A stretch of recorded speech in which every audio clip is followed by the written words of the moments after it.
लाकया चक्षुरुन्मिलितं येन तस्मै श्रीगुरुवे नमः। श्रीगौरंग नित्यानंद श्री अद्वैत चंद्र गदाधर श्रीवासादि गौर भक्त वृंद वाञ्छाकल्पतरुभ्यश्च कृपा सिन्धुभ्येव च पतितानां पावनेभ्यो वैष्णवेभ्यो नमो नमः। हरे कृष्णा कृष्णा कृष्णा हरे हरे, हरे राम राम राम हरे हरे। तो श्री श्री प्रेम भक्ति चंद्रिका का 57 नंबर श्लोक है।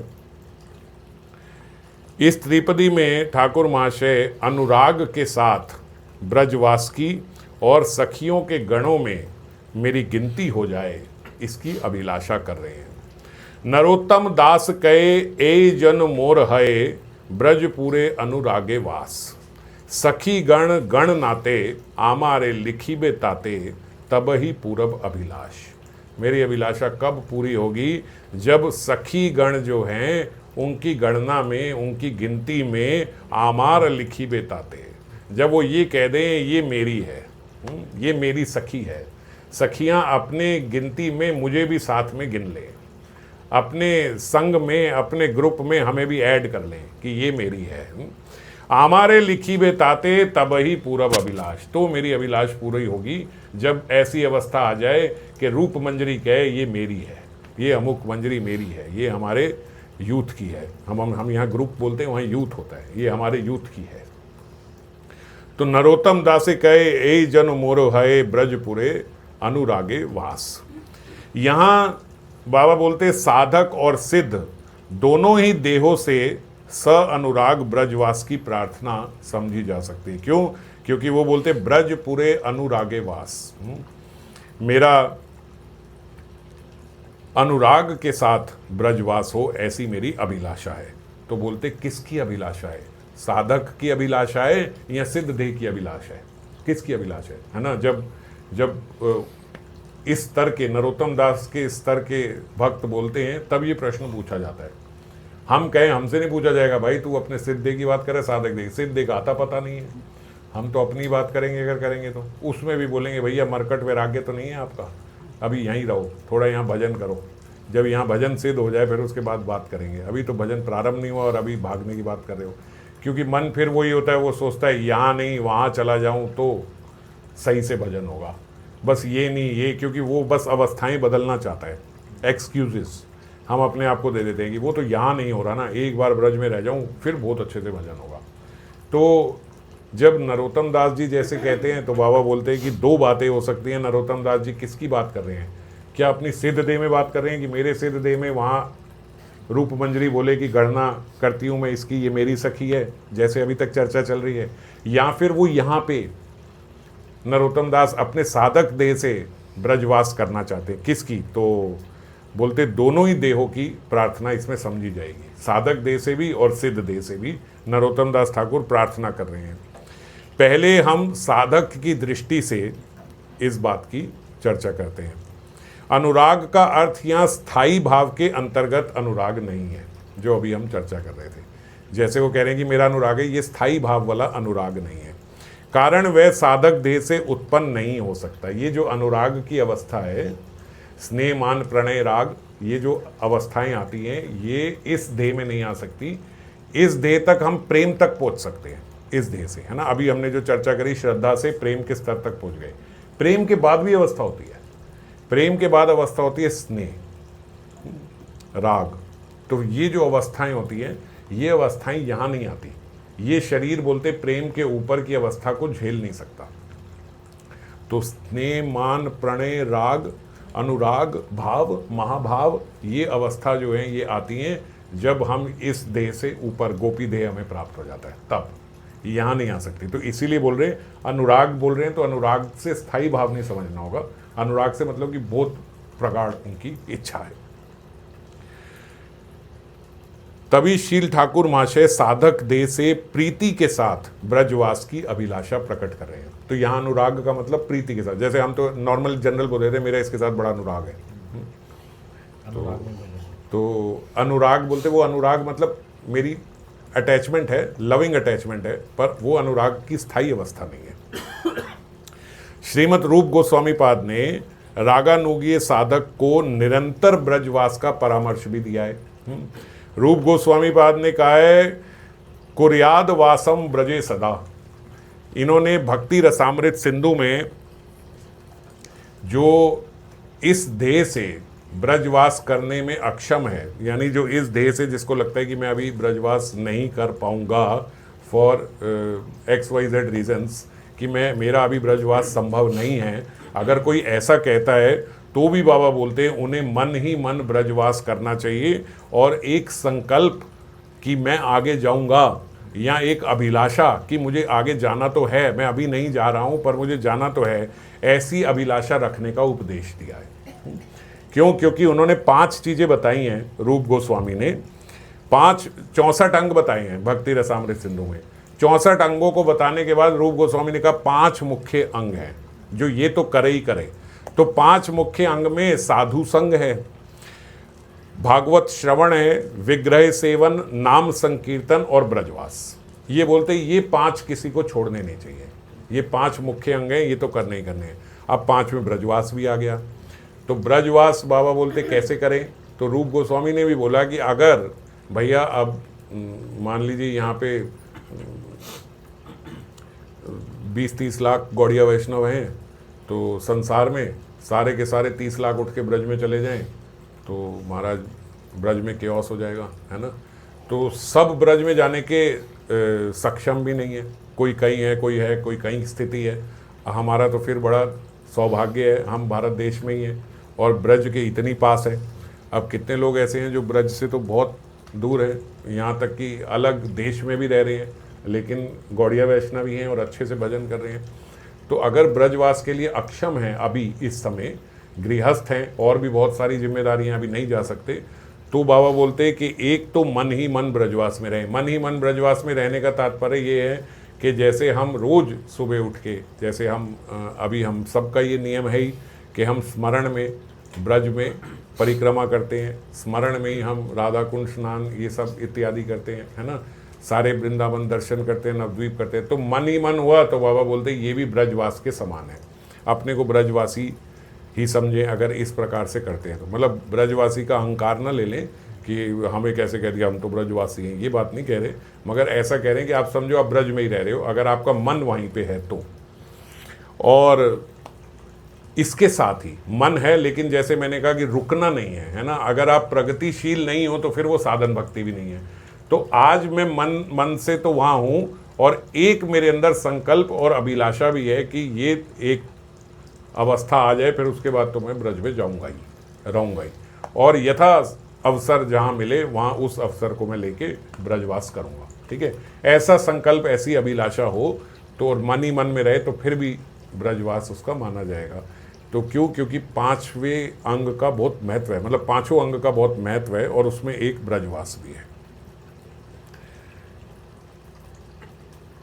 इसका क्यों इतना महत्व है बोलते, कारण यह है कि ब्रजवास के फल स्वरूप ब्रज धाम के प्रभाव से निरअपराध साधक के चित्त में अति शीघ्र से भाव का उदय हो जाता है।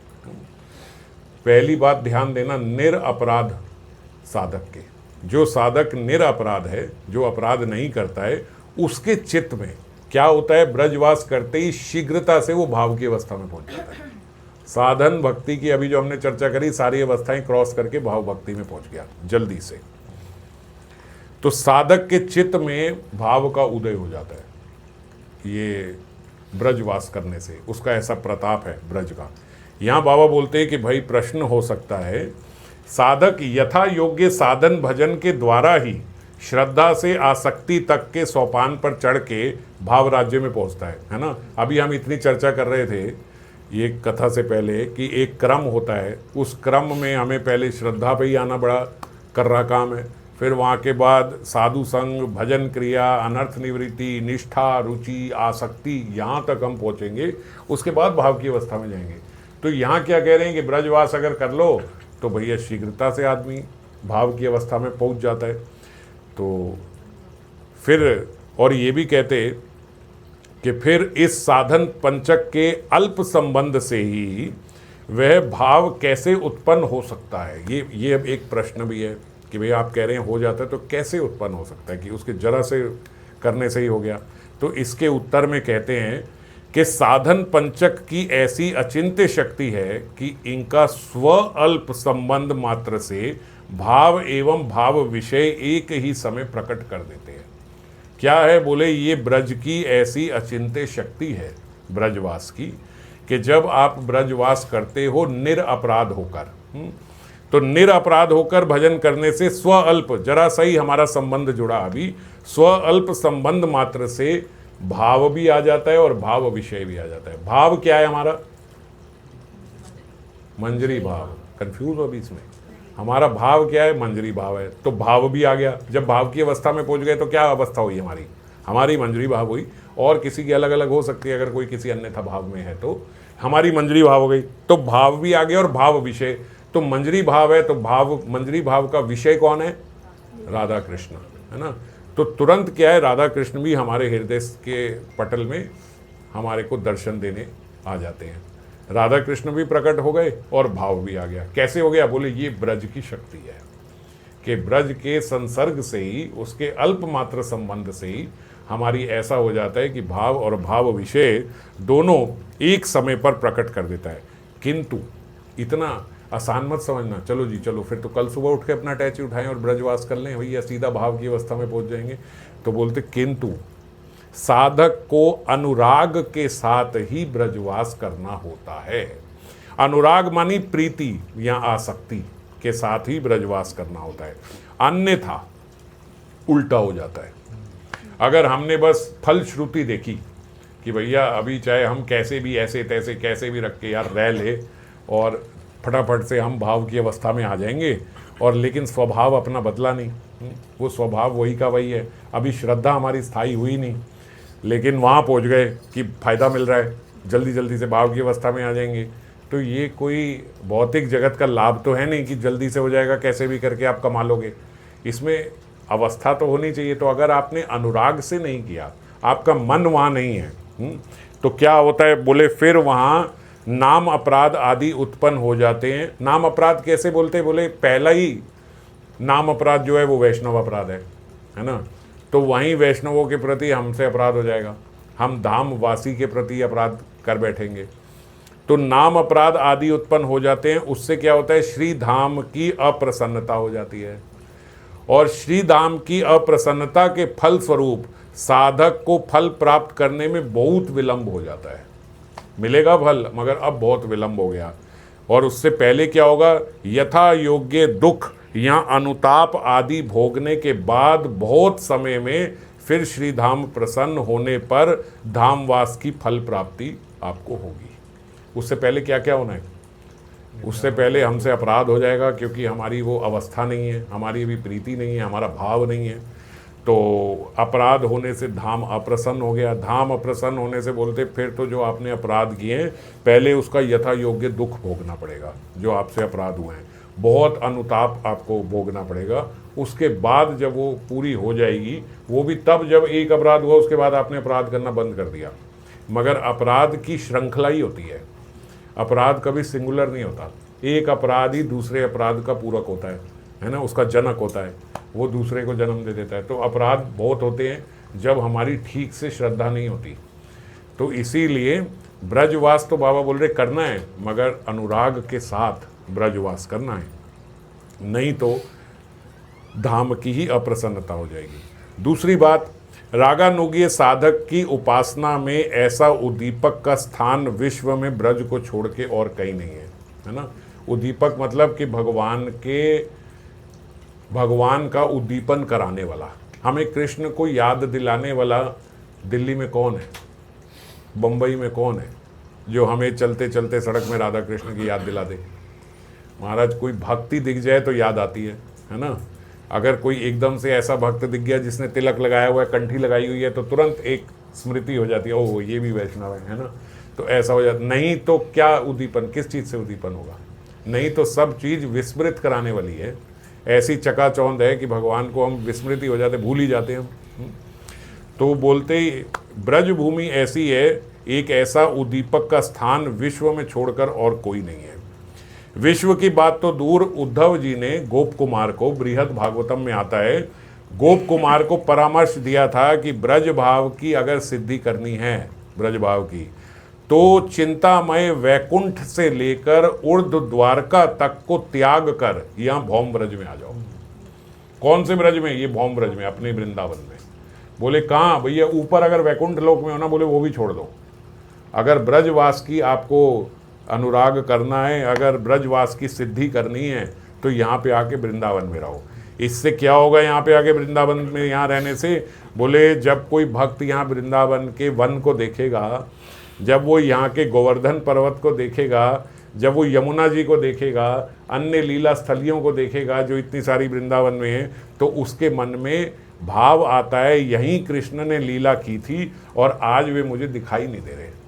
कुछ ऐसा हो जाए कि वो मुझे दिखाई दे जाएं। हमें संत महात्मा मिलते हैं, वो कहते हैं भैया अगर आपने वहाँ 3 दिन रह लिए तो इसका मतलब एक बार तो राधा कृष्ण आपकी आंखों के आगे से निकले होंगे, निश्चित है।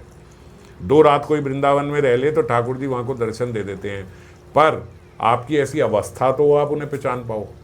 वो तो आके आपको दे देते हैं, वो आपके आके दर्शन कर जाते हैं कि भैया 2 रात हमारे ब्रज में रहा है, इसके दर्शन कर ले। वो ऐसी कृपा करते हैं, पर जीव के भीतर ऐसा भाव ही नहीं है कि वो उनको पहचान पाए। तो जो उन्नत भक्त हैं वो ढूंढते हैं कि ये देखो ये सब है, कहाँ है राधा कृष्ण, कहाँ गए। यह सोचकर उसके हृदय में विरह होता है और प्रेम उत्पन्न होता है। यह विरह से भरकर पुकारने लगता है फिर भक्त, हाँ कृष्ण आप कहाँ हो। जैसे ये बृहद भागवतम के यहाँ श्लोक में लिखा, सदा हा हा रवाक्रांत वदना नाम तथा हृदय। अपने हृदय से हाँ हाँ कृष्ण कहता हुआ, पुकारता हुआ वो इधर उधर डोलता है कि क्यों नहीं दिख रहे। सबने तो कहा है कि आप यहीं रहते हो, आप निधिवन में तो रोज आते हो, कोई एक झलक दिख जाए, कुछ ऐसा चिन्ह दिख जाए, कोई आपकी कोई तो नूपुर थोड़ी सी हल्की सी इधर उधर ढीली है गई होगी, वो मिल जाए, कुछ मिल जाए, कोई एक इशारा तो दे दो कि आप यहाँ पे हो और आप मुझे देख रहे हो। ऐसा जो भक्त है उसके हृदय में विरह उत्पन्न हो जाता है और फिर हर स्थान पर अपने प्रियतम भगवान की खोज करता रहता है। तो ये कहाँ संभव है? ब्रज में ही संभव है। दिल्ली में कहाँ जाके ये सब ढूंढोगे? लोधी गार्डन में थोड़े ना जाके ढूंढोगे कि कहीं यहाँ नूपुर गिरा होएगा, है ना? वहाँ निधिवन में ही तो ढूंढोगे जाके। तो इसीलिए बोले ब्रजवास होना चाहिए। फिर गोप कुमार जन शर्मा जी से कहते हैं, हे ब्राह्मण, जब मैं पृथ्वी में वृंदावन में पहुंचा, अब ये गोप कुमार बता ही रहे हैं, तब मेरे हृदय में श्री कृष्ण के दर्शन की ऐसी तीव्र लालसा जग उठी कि मैं दिन रात रोता रहता था। ये वृंदावन में ही संभव है। अत्यंत व्याकुल होकर करुण स्वर से हाँ नाथ हाँ कृष्ण पुकारता रहता था जब मैं वहाँ पे था। ये अवस्था फिर उनकी हो ही गई गोप कुमार की, वो ये बता रहे हैं। मेरे दिन और रात इसी तड़प में बीत जाते थे। तब मुझे समझ नहीं आता था कि मैंने इतने सालों में ये जो इतनी साधना करी है, इतना भजन किया, इतना अनुष्ठान किया है, ये सुख प्राप्त करने के लिए किया है या दुखी होने के लिए किया है। इतना अथाह दुख जो मुझे मिल रहा है कि मैं इतना तड़प रहा हूँ और कृष्ण मुझे मिल नहीं रहे हैं, क्या ये भजन मैंने इसीलिए किया था? मेरी स्थिति इतनी विचित्र हो गई थी, मैं ये समझ नहीं पाता था कि ये विरह का दावानल यानी विरह की आग जो है, इसमें जल रहा हूँ या अमृत से भी अधिक और आनंददायक यमुना जी के जल की तरह मैं उसमें स्नान कर रहा हूँ। देखो विरह में आनंद भी है ना? तो जो विरह भक्त अनुभव करता है उसमें अत्यंत पीड़ा भी है क्योंकि वो सामने नहीं है ना, हमारे सामने, और अत्यंत आनंद इसलिए है क्योंकि हर समय हृदय में कृष्ण की स्मृति बनी हुई है। कृष्ण कौन है? सच्चिदानंद विग्रह है। तो सच्चिदानंद विग्रह जब हृदय में रहेंगे तो आनंद भी आता है और जलता भी है। कई जगह ऐसा उदाहरण दिया है कि भैया आप जैसे बर्फ़ को पकड़ लो तो बर्फ़ शीतल भी है, लेकिन ज़्यादा देर बर्फ़ हाथ में रहे तो बर्फ़ जलाती भी है, ऐसा लगता है हाथ जल रहा है। तो ऐसे ही विरह में ऐसा होता है कि जलता भी है, शीतलता भी मिल रही है, आनंद भी मिल रही है और तड़प भी हो रही है। तो समझ में नहीं आ रहा कि ये आनंद की अवस्था है या जलन की अवस्था है। तो ये कोई साधारण दुख नहीं है, ये कृष्ण विरह का जो आनंद है। इसीलिए गोप कुमार समझ नहीं पा रहे थे मैं जल रहा हूँ या मैं आनंद में डूब रहा हूँ, पर दोनों बातें ही सत्य थी उनकी। यही व्रजधाम का वास्तविक स्वरूप है। यहाँ व्रजधाम का अर्थ जो है, इसलिए इसको समझना होगा। अब जो बाबा बोल रहे थे कि ब्रज धाम का अर्थ केवल वृंदावन में रहना नहीं है। बस ऐसे नहीं कि आप उठे और आपने एक एसी कमरा बुक कराया और गर्मी का समय है तो आपने कहा चलो बाहर कहाँ निकलना, धाम तो है ही, यहीं बैठ के एसी में हम अपना भजन करते रहे, कम से कम वृंदावन में तो है ना। ऐसा हम सोच लेते हैं ना कि चलो यार ब्रज में तो है ना, और ब्रज में हम अपना वहीं बैठ के निकल के कहीं निकले नहीं, वहीं बैठ के करते रहे। तो बोले ये केवल वृंदावन में रहने की बात नहीं है।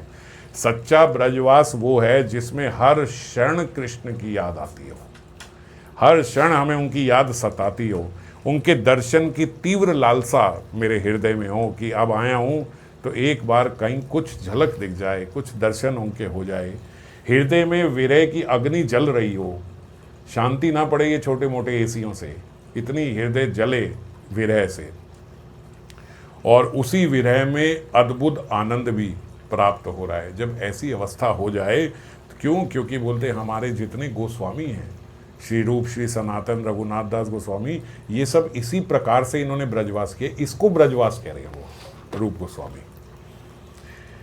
फिर इस त्रिपदी में यह भी समझा जाता है, बाबा कह रहे हैं कि सिद्ध देह से साक्षात लीलाधाम ब्रज में अनुराग पूर्वक वास करने की अभिलाषा उनकी हो रही है। अभी जैसे हमने शुरू में चर्चा करी थी कि दो प्रकार से अभिलाषा हो रही है। एक तो वो साधक देह से बोल रहे हैं, तो साधक देह से ही हमने चर्चा करी कि क्यों ब्रजवास होना चाहिए और कैसे ब्रजवास होना चाहिए और कैसा होना चाहिए।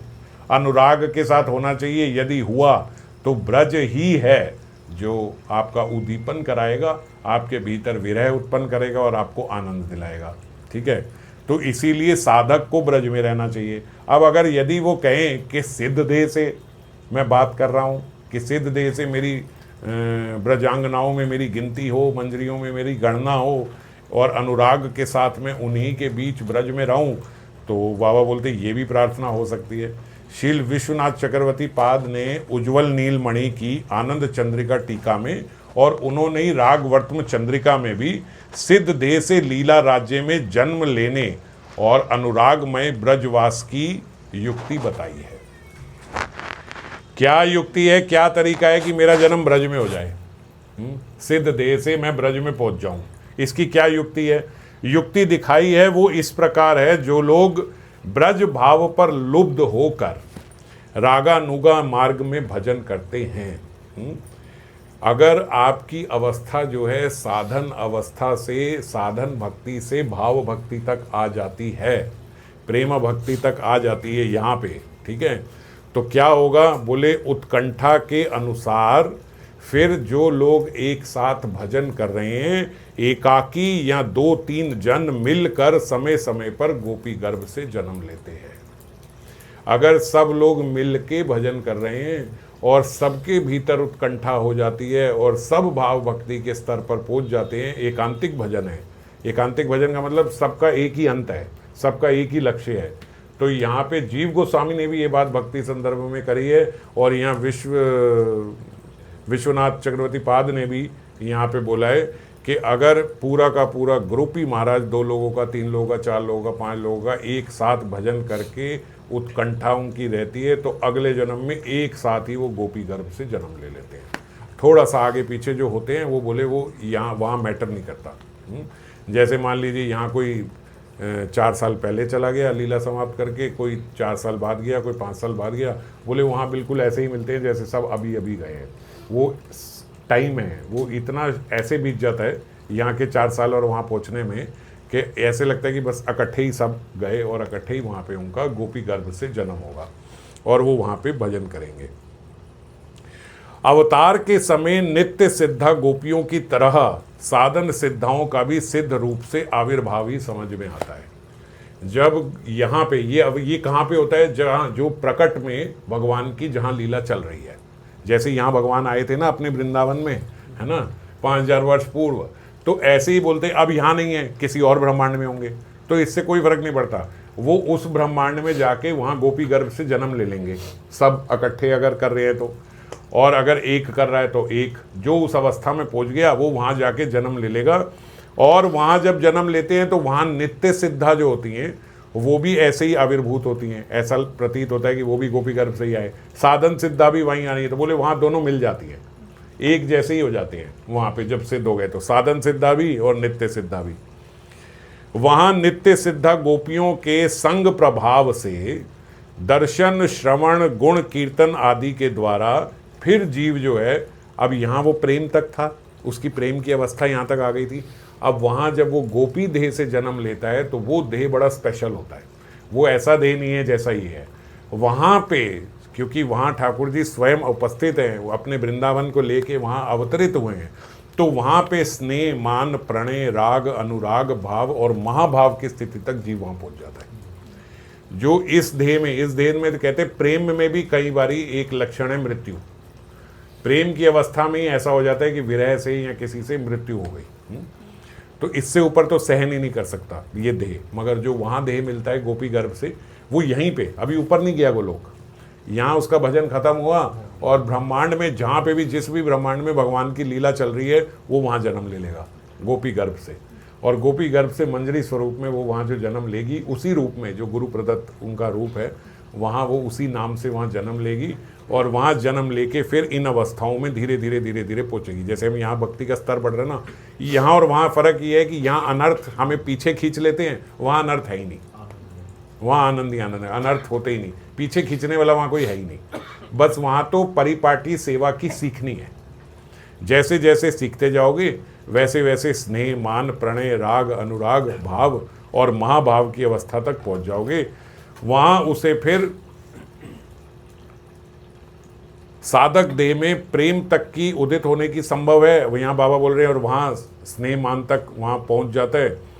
और ब्रज की मानव जैसी लीलाएं, यानी ब्रज की जो नर लीला है, उसमें प्रत्येक गोपी की एक उसकी फिर पहचान हो जाती है कि ये इसकी बेटी है, ये इसकी पत्नी है, ये इसका परिवार है, ये इस सखियों के यूथ की है। ये सब पहचान होनी है ना, ये सब पहचान जो अभी बता दी, ये सब वहाँ जाके आपकी एग्जैक्ट आपको मिल जाएगी। कैसे मिल जाएगी? बोले वहाँ वहीं उसी गोपी के गर्भ से आपका जन्म होगा और फिर आप यही कहलाओगे कि ये जो है, ये वाली मंजरी, इसकी मम्मी का नाम ये है, इसकी सास का नाम ये है, इसके पति का नाम ये है। ऐसे ये सब वहाँ पे निर्धारित हो जाता है। क्यों ये करना जरूरी है? क्योंकि ब्रज में बोले नर लीला की तरह ही होती है। वहाँ ऐसे नहीं होता कि हम दिव्य हैं, हम जादूगर हैं, हम तो ऐसे करेंगे सब हो जाएगा, ऐसा नहीं होता। वहाँ भी नर लीला ही हो रही है। इसी में मज़ा आता है कि नर लीला में जब ठाकुर जी मिल रहे हैं तो वो मज़ा आता है। अगर एकदम दिव्य ही हो गए, सब कुछ ऐसे ऐसे करके ही हो रहा है, तो फिर वो आनंद नहीं रहता है ना। हम यहाँ गए सेवा आनंद लेने थे, तो सेवा का आनंद मिलेगा कब? जब एकदम नर लीला की तरह होगी। तो यदि कोई साधक सीधे ही गोपी स्वरूप में प्रकट हो जाए और उसका कोई परिवार या सामाजिक परिचय ना हो, तो ब्रज की मधुर नर लीलाएं पूर्ण रूप से सिद्ध नहीं हो पाएंगी। अगर कोई सीधा ही यहाँ से गोलोक पहुँच जाए, अब यहाँ से सीधा गोलोक में तो कहीं जन्म नहीं होता ना। गोलोक में तो कल बताया था आपकी मूर्तिमान स्वरूप वहाँ पर प्रकट ही है, तो सीधा वो चलायमान हो जाएगी। अब वहाँ आपको कैसे पता लगेगा कि आपकी कौन है माता जी, आपका कुंज कौन सा है, कहाँ है, रास्ता कहाँ है? आप तो एकदम वहाँ आ गए। तो बिल्कुल same as it is model भगवान ब्रज का यहाँ लेके आते हैं। यहाँ पे उसको उसके परिवार में जन्म मिलता है। आप यूँ समझ लो कि ये वहाँ का यहाँ ट्रेनिंग सेंटर है। एज इट इज़ मॉडल भगवान खुद आ जाते हैं और यहाँ पहले उसको मंजरियाँ सखियाँ ट्रेंड करती हैं। जब यहाँ और ट्रेंड हो जाती है, क्योंकि वहाँ जब जाएंगे तो महाभाव की अवस्था होगी, यहाँ भी प्रेम की अवस्था है, तो प्रेम से सीधा वहाँ नहीं जाएंगे। पहले जहाँ प्रकट लीला भगवान की हो रही है, पहले वहाँ पहुँचेंगे। जैसे यहाँ जब कृष्ण आए थे तो जितने परिकर आए थे, हम कहते हैं ना काश में उस टाइम होता। तुक्का नहीं लगता भैया, ये तुक्के से कोई वहाँ नहीं पहुँच जाता। ये बहुत बड़े बड़े साधक हैं, बहुत साधना करके वहाँ पहुँचे हैं। ये प्रेम की अवस्था के हैं सारे जो वहाँ पहुँचे हैं। हम सोचते हैं यार कुछ ऐसा हो जाता है यार, 500 वर्ष पहले जन्म होता, वहाँ पर वो लीला में होता मैं तो ये बाई चांस नहीं है। इसके लिए अभी यहाँ पे भजन करना होगा, प्रेम की अवस्था में पहुँचना होगा।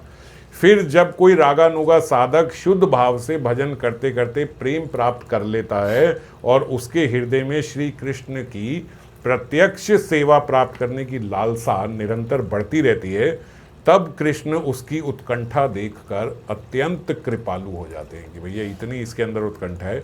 उस समय भले ही उसके भीतर अभी स्नेह, मान, प्रणय, राग, अनुराग आदि प्रेम की उच्चतर अवस्थाएं पूर्ण रूप से प्रकट नहीं हुई हैं, फिर भी श्री कृष्ण उस पर कृपा करके, यहाँ पे तो क्योंकि ये अवस्थाएं हैं नहीं, उत्कंठा बहुत है, तो बोलते लेकिन अब यहाँ इससे ऊपर यह आ ही नहीं सकती हमारी अवस्थाएं हमारे देह में, पर बहुत उत्कंठा है भगवान की सेवा प्राप्त करने को। तो ठाकुर जी को लगता है अभी तो जब इसकी पूरा होगा जीवन तब ये वहाँ पहुँचेगा, इसकी तो अभी ऐसी दशा है कि कैसे रुकेगा ये। तो भगवान फिर क्या करते हैं, फिर उसको स्वप्न में दर्शन देते हैं, और जब स्वप्न में दर्शन देते हैं उसकी उत्कंठा देख के, तो भगवान हमेशा सपरिकर दर्शन देते हैं, अपने परिकरों के साथ उसको देंगे, या फिर कभी कभी उसकी और तीव्र उत्कंठा हुई तो प्रत्यक्ष में भी उसको दर्शन दे देते हैं, प्रत्यक्ष में भी भगवान उसको दर्शन देंगे, वो भी अपने परिकरों के साथ उसको दर्शन देते हैं। इसके बाद जिस प्रकार भगवान ने फिर नारद जी का हम देखते हैं कि उन्हें आध्यात्मिक चिदानंदमय स्वरूप मिल गया था, देह प्रदान कर दी थी, उसी प्रकार जब उसका वो कार्यकाल पूरा होता है इस जीवन का, तो प्रेमी भक्त को वो उसके भाव के अनुरूप एक आध्यात्मिक गोपी देह उसको प्राप्त करा देते हैं, और किसी भी ब्रह्मांड में जहाँ भी हो रही हो तुरंत वो यहाँ से वहाँ पहुँच जाता है, और अपनी सखियों और मंजरियों के संग में रह के फिर वो वहाँ विकास करता है। और यहाँ बोलते कितना विलंब होता है, यहाँ जैसे देह शांत हुआ, यहाँ मृत्यु हो गई भक्त की, तो क्या हुआ, बोले इस विषय में मुहूर्त भर का भी विलंब नहीं होता। मुहूर्त पता है क्या होता है? एक क्षण, एक सेकंड से भी छोटा, इसका भी विलंब नहीं होता। कहीं बोलते 1/6 या 1/10 शायद ऑफ अ सेकेंड, तो एक मुहूर्त ये है। तो एक मुहूर्त मतलब एक सेकंड से भी छोटे हिस्से में बस आपकी आंख बंद हुई, टक वहाँ पे आप गोपी देव में आपका जन्म हो गया, आप गोपी गर्भ में वहाँ पे पहुँच गए। इतना क्यों? बोले क्यों ऐसा क्यों करते? कारण इस समय साक्षात सेवा प्राप्ति के लिए प्रेमिक की जो उत्कंठा है उसे देखते हुए तत्क्षणात लीला राज्य में ले जाने के लिए भगवान तत्पर होते हैं कि भैया इसकी इतनी उत्कंठा है, ये हमारे पास टाइम नहीं है, यहाँ विष्णुदूत आएंगे, लेके जाएंगे, विमान में बिठाएंगे, पूछेंगे हाँ जी मन है कहाँ है, पहले पाप है, कुछ नहीं, एकदम ऐसे यहाँ बंद हुई, सीधा वहाँ गोपी देव में उन्हें प्रणाम प्राप्त हो गया। ठीक है, भक्तों के साथ ऐसा वीआईपी ट्रीटमेंट होता है, इसको हम वीआईपी ट्रीटमेंट ही बोलते हैं ना। महाराज कुछ करके हमारे जल्दी से पीछे से ही दर्शन करा देना, ये करा देना, लाइन में ना लगना पड़े, कुछ ना लगना पड़े। एक जगह गरुड़ पुराण है, थोड़ा सा मैंने आपको उसका चित्रण दिया ही था। महाराज नर्क पहुँचने में 1 साल लग जाता है, और नर्क से ज़्यादा यातनाएं वो उस रास्ते में मिलती हैं, क्या क्या हालत नहीं होती। भक्त के साथ क्या हो रहा है, बोले मुहूर्त भर का भी विलंब नहीं होता, बस यहाँ गए और वहाँ वो ब्रज में आपका वहाँ पे जन्म हो गया। ऐसे एकदम तत्क्षणात, एकदम रुकते ही नहीं। यहाँ पे प्रकट लीला का भी विराम नहीं है, ऐसे भी नहीं है, ऐसे मत सोचना कि यार मेरी जब हुई उस समय क्या पता कहीं प्रकट लीला हो ही ना रही हो। हमारे अंदर ऐसे भी डाउट आ जाते हैं कि यार अब जब मेरी हुई अनफॉर्चुनेटली उस समय कहीं प्रकट लीला हो ही नहीं रही थी। तो बोलते नहीं, प्रकट लीला का कोई विराम नहीं है, वह अनंत ब्रह्मांडों में अताल चक्र की तरह चल रही है, हर समय कहीं ना कहीं हो ही रही है। देह भंग के साथ साथ योग माया कृपा कर जात प्रेम भक्त को ब्रह्मांड के गोप ग्रह में, मानी गोपी के ग्रह में, वहां जन्म दे देती है। गोप ग्रह और गोपी ग्रह एक ही बात हो गई। जिस ब्रह्मांड में उस समय कृष्ण लीला प्रकट है वहीं पे वो जाके उसका जन्म हो जाएगा। इस प्रकार साधक का सिद्ध ध्येय से नित्य सिद्धाओं के साथ महा अनुराग पूर्वक ब्रज पूर्व वास जो है वो सुप्रसिद्ध है। इसीलिए ये बात अब बाबा बोलते सुप्रसिद्ध है कि जो ऐसे होते हैं उनका सिद्ध देह जो है तुरंत नित्य सिद्धाओं के साथ ब्रज में वास पा लेता है, जैसे ही उसका ये जन्म, ये शरीर पूरा होता है। नित्य सिद्धा सखियां भी उसी योग्य जानकर उसे अपने गणों में सम्मिलित कर लेती है। जब नित्य सिद्धा, वहाँ पे नित्य सिद्धा कौन है? रूप रति आदि मंजरी है ना, जिनका उन्होंने बोला कि भाई इन्हीं का यहाँ पे साधनी भावे वो जहाँ है ना, आप साधन में यही भावना करो कि हम रूप मंजरी के, गुरु मंजरी के अनुगत्य में ही भजन कर रहे हैं, तो इन सखियों को हम साथ में रखेंगे, इन्हीं के अनुगत्य में हम भजन करेंगे। तो क्या होता है, नित्य सिद्धा सखियाँ जो हैं उनको भी पता है कि इसने हमें हमेशा हमारे साथ ही भजन किया है।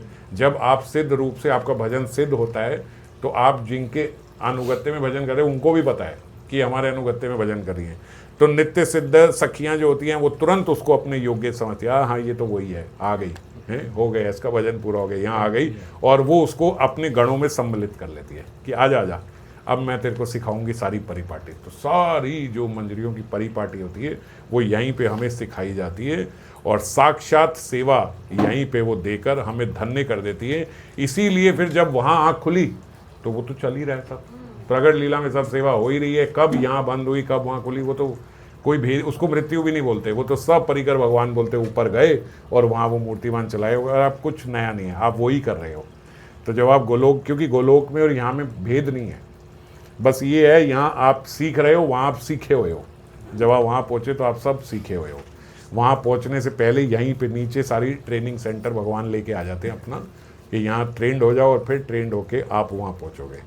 तो सखी गण गण नाते आमर लिखी बेताते तब ही पूरब अभिलाष। इसको ठाकुर महाशय कह रहे हैं ऐसा हो जाए कि मैं बस यहाँ आंख बंद करूँ, वहाँ ब्रज में मेरी आंख खुले और गोपी ग्रह में, मैं गोप ग्रह में ये सब सीखूँ, इनके अनुगत्य में रहूँ और वो मुझे कह दे हाँ हाँ ये मेरी सखी है, तब मेरी अभिलाषा पूरी होगी। ये आज के श्लोक में आज इतना ही है, आगे फिर चर्चा करेंगे और आगे। इसमें देखो मैंने आपको यही बात बताई थी कि इसमें आज जो है वो यहाँ तक का तो बताया था, यहाँ के बाद क्या होने वाला है, मृत्यु के बाद कैसी मृत्यु भक्तों को मिलती है वो भी उन्होंने बता दिया है, कितनी सुखद मृत्यु होती है। यहाँ पे आपको लगेगा बीमारी से मरा, इससे मरा, उससे मरा, बेचारा एक्सीडेंट से मरा, इससे मरा, यहाँ कैसे भी हो सकता है, प्रारब्धवश यहाँ कैसे भी शरीर पूरा हो जाए, लेकिन यहाँ होते ही बस सब हो गया, ख़त्म, सीधा वो वहाँ पे पहुँच गए। और वहाँ तो बस फिर उसके बाद there is no looking back, फिर आप पीछे नहीं देखते, फिर तो बस, क्योंकि अनर्थ खत्म हो गए हैं, अब तो बस वहाँ पे प्रेम ही प्रेम है। और आगे सीखते सीखते सीखते सीखते फिर सीधा हम लोग गोलोक पहुँच जाएंगे।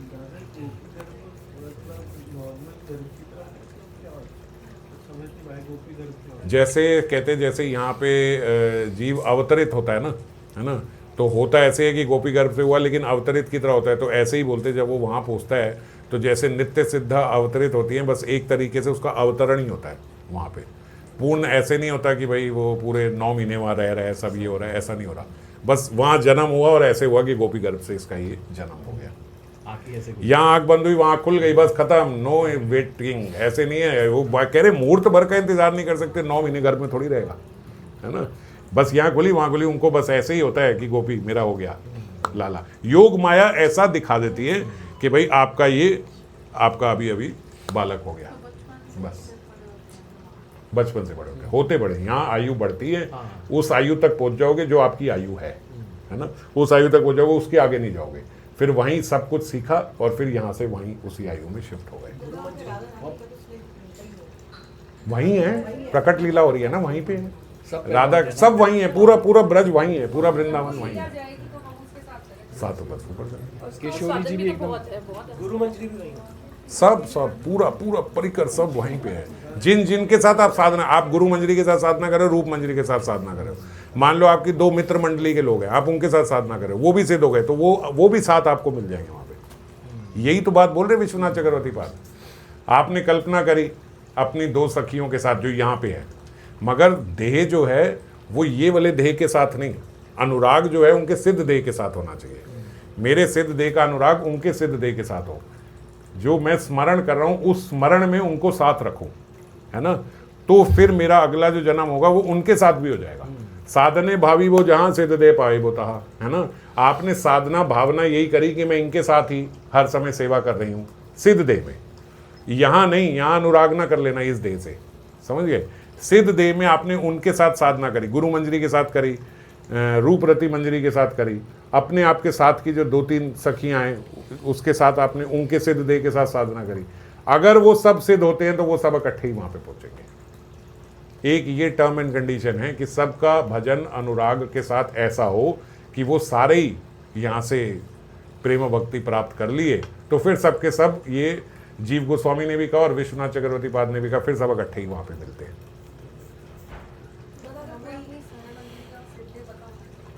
पता ही होगा, जो साथ में कर रहे हैं उनको तो पता ही होता है आपस में, इतना पब्लिक नहीं करते, मगर इतने प्राइवेटली तो हमें पता ही होता है एक दूसरे का, कि जो बहुत ही अपने निजी हैं।